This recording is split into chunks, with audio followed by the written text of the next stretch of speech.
Shalom saudara-saudara yang dikasihi Tuhan Yesus Kristus. Selamat berjumpa lagi dalam program Rumah Doa, Senin 27 Juli 2026. Hari ini kita akan membaca firman Tuhan dari Amsal 22 ayat 26 sampai 27. Tapi sebelumnya, mari kita berdoa. Terpujilah Engkau ya Tuhan. Saat ini kami akan membaca dan merenungkan firman-Mu. Tuntunlah kami dengan Roh Kudus agar kami memahami kehendak Bapa di sorga. Dalam nama Tuhan Yesus kami berdoa. Amin. Amsal 22 ayat 26 sampai 27. Jangan engkau termasuk orang yang membuat persetujuan dan yang menjadi penanggung hutang. Mengapa orang akan mengambil tempat tidurmu dari bawahmu bila engkau tidak mempunyai apa-apa untuk membayarnya kembali? Sahabat Rumah Doa yang dikasihi Tuhan, kita semua tahu sekarang ini sudah banyak beredar aplikasi pinjaman online.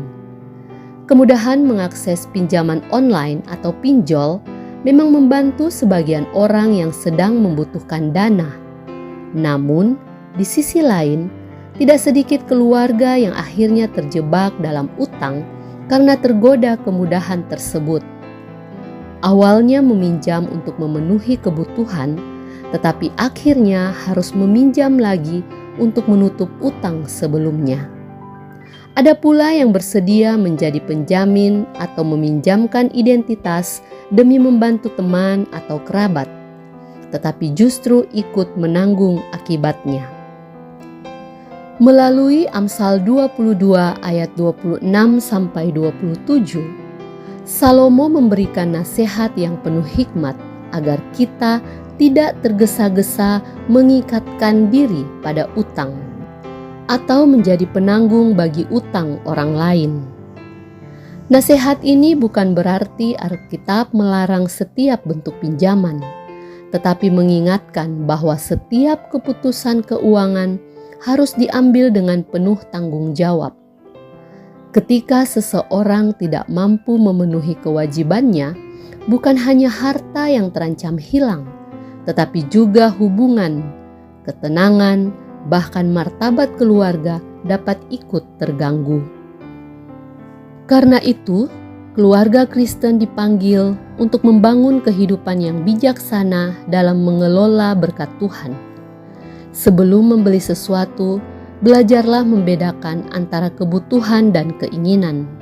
Sebelum meminjam atau bersedia menjadi penanggung utang, pikirkan dengan matang, apakah keputusan itu benar-benar dapat dipertanggungjawabkan. Lebih baik hidup sederhana dengan hati yang tenang daripada memaksakan gaya hidup yang akhirnya membebani diri sendiri dan orang lain. Orang tua juga perlu mengajarkan kepada anak-anak sejak dini tentang pentingnya hidup jujur, menabung, bekerja dengan tekun, dan mengelola keuangan dengan bijaksana. Ketika keluarga belajar merasa cukup dengan apa yang Tuhan anugerahkan dan mengelolanya dengan penuh tanggung jawab, maka keluarga bukan hanya terhindar dari jerat utang, tetapi juga menjadi saksi bahwa hikmat Tuhan membawa damai dan sukacita dalam kehidupan. Tuhan menolong kita semua. Amin.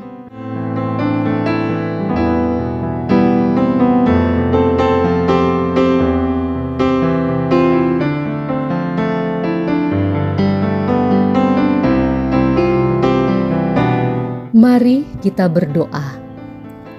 Ya Tuhan, terima kasih atas berkat-Mu setiap hari. Tolonglah kami untuk mengelola setiap berkat yang Engkau percayakan dengan penuh hikmat, kejujuran dan tanggung jawab. Jauhkanlah kami dari keputusan yang tergesa-gesa dalam berutang atau menjadi penanggung utang yang dapat membawa kesulitan bagi keluarga kami. Mampukanlah kami hidup dengan rasa cukup, bekerja dengan tekun, dan selalu mengandalkan pemeliharaanmu dalam setiap kebutuhan kami. Amin.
Dengan